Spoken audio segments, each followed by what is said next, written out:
Version 3.1 is dropping very soon, and so this will be my final video speculating on what we'll get in the next major update for the game. But something that has been itching in the back of my mind ever since we entered Sumeru for the first time. What are the consequences going to be for the actions of the sages, the Ayn Al'Ahmar and Dottore? Surely, Dottore's experiments in blasphemy, the sages' direct rebellion against their Arkon, and the Ayn Al'Ahmar's quest to bring a god back from the dead. These aren't actions that would go unpunished, right? My theory is that indeed, these people will soon experience the consequences of their folly, and punishment might come down from none other than Celestia. Let's see how this could happen, with the most important question of all. Why? First, let's talk about the sages and the Akademiya because things here are really spicy. Though we don't have direct evidence for this yet, my theory is that the Akademiya aren't just trying to push out their rightful god, Lesser Lord Kusanali, just because they don't believe in her divine provenance. They want her out because they want to create their own god. I think the sages are going to make themselves a new god of wisdom, and that god is going to be the Akasha Terminal. Okay, I get it. It sounds absolutely nuts, but here's some evidence for this theory. Firstly, to even access the Akasha Terminal, you have to say, "May the mighty god bless us with their voice of wisdom."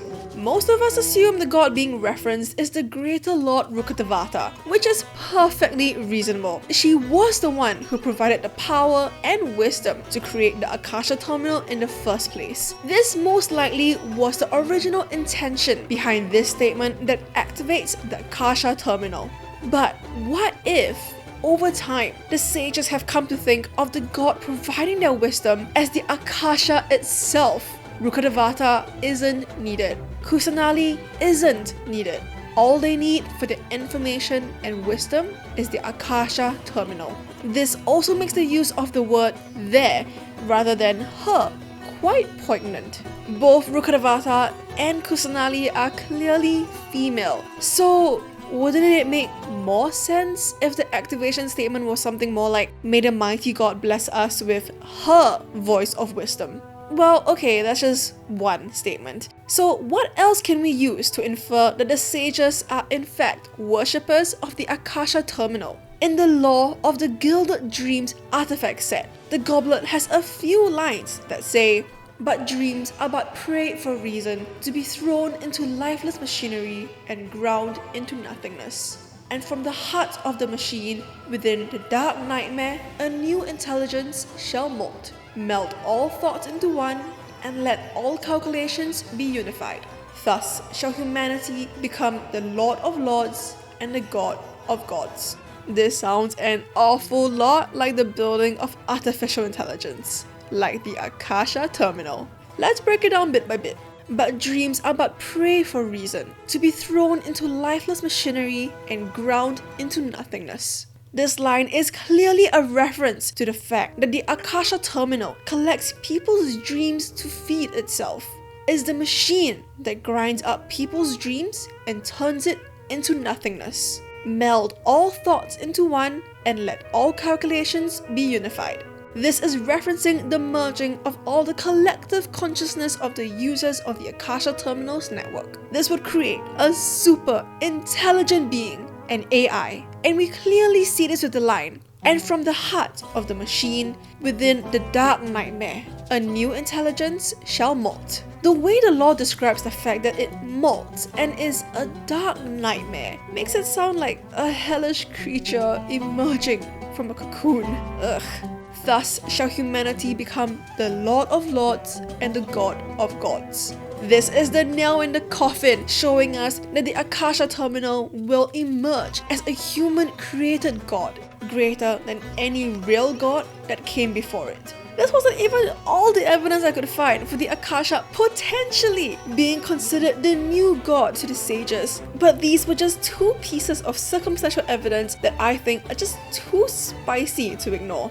This also explains why the sages aren't acknowledging Kusanali as their god, even if Kusanali is just a baby clone of Rukkhadevata, like some people have speculated, because their true god is the Akasha Terminal. This, as you might imagine, is strike 1 on our bingo card for receiving a celestial nail. We know Celestia isn't too fond of humanity coming across forbidden knowledge, and I'd imagine that the knowledge of how to create a god would be pretty forbidden in Celestia's books. So okay, we have the sage's sins that could lead to Celestia's punishment and the end of the world. Next, I want to talk about the Ayn Al'Ahmar, because believe it or not, things get even spicier. Just to catch everyone up to speed, these are the Ayn Al'Ahmar. They're a subset of the Eremites, a group of people from Sumeru's desert region. The Scarlet King is also called King Deshret, or Lord of the Deserts, and was one of the close friends of Greater Lord Rukkhadevata, the Dendro Arkon, before Lesser Lord Kusanali. And much like Rukkhadevata, the Scarlet King has been dead for a long time. The Ayn Al'Ahmar aren't just any believers of the Scarlet King. No, they believe in him so much they've rejected both Rukkhadevata and Kusanali as their god and want to revive the Scarlet King from the dead instead. That's pretty hardcore. This is why they wanted the Divine Knowledge Capsule in the Arkon quest during version 3.0. They were looking for the knowledge to accomplish this, but the leader of the Ayn Al'Ahmar went crazy after trying to use the knowledge capsule. So they weren't successful at achieving their goal, but I think this will change quite soon. In the same quest, we talk to these two Eremites about their belief in the Scarlet King, and they say, "The Scarlet King isn't truly dead. The voice of the Oracle has been heard in the desert, prophesying his resurrection." This is where we get the first grumblings about the Scarlet King's return from the dead. And for more evidence, let's return to the Gilded Dreams artifact set, this time taking a look at the circlet, which says, "The ruler shall come with light that blazes like the sun, and will take from the people the crown woven from rose thorns." This particular artifact is called Shadow of the Sand King, so the ruler being mentioned here is most likely the Scarlet King himself. He's the Lord of Deserts and is also often described with imagery related to the blazing sun. So the first line mentions the Scarlet King coming back to his people. And as for the second line, that's where things start to get a little spicy once more. It says the Scarlet King, upon his return, will receive from his people a crown woven from rose thorns.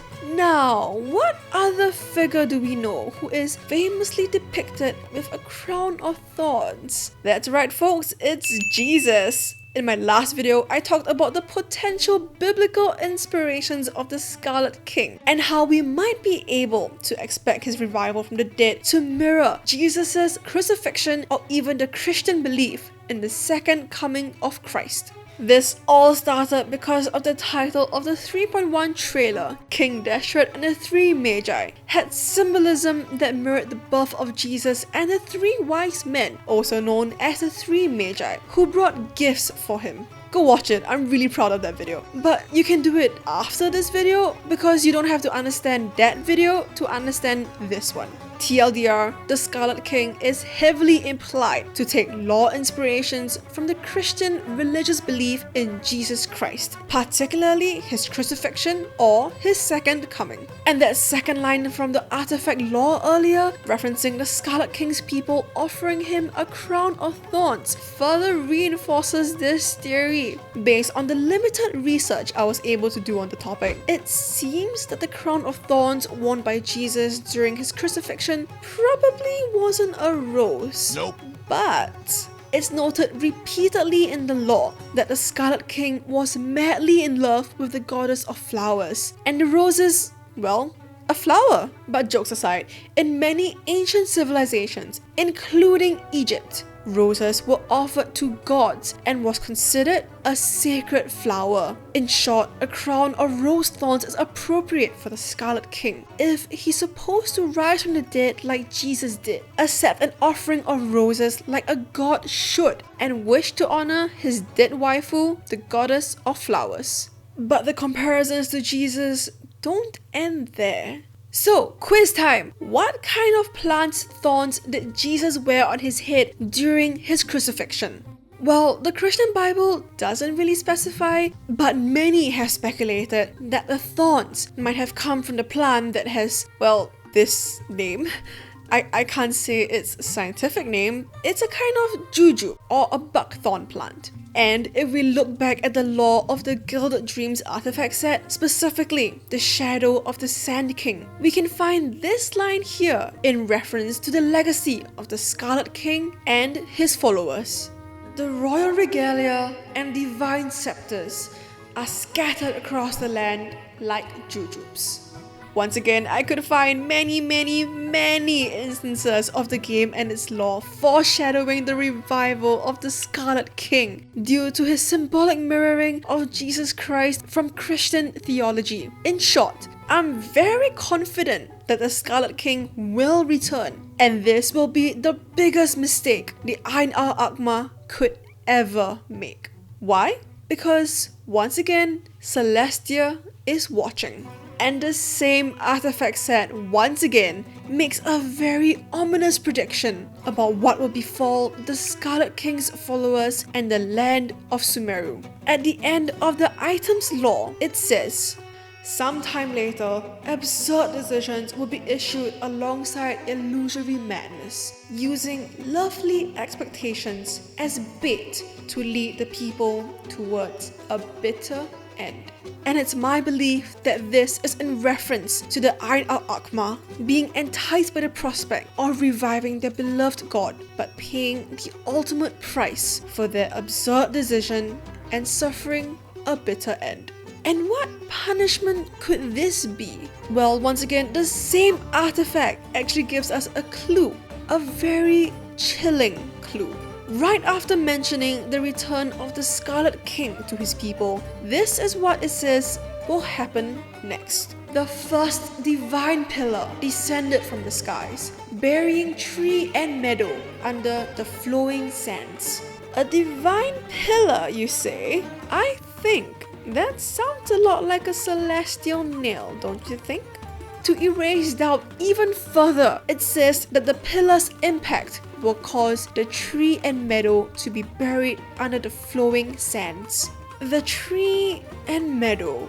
So, the city located within the oasis forest in Sumeru and the Irminsul tree?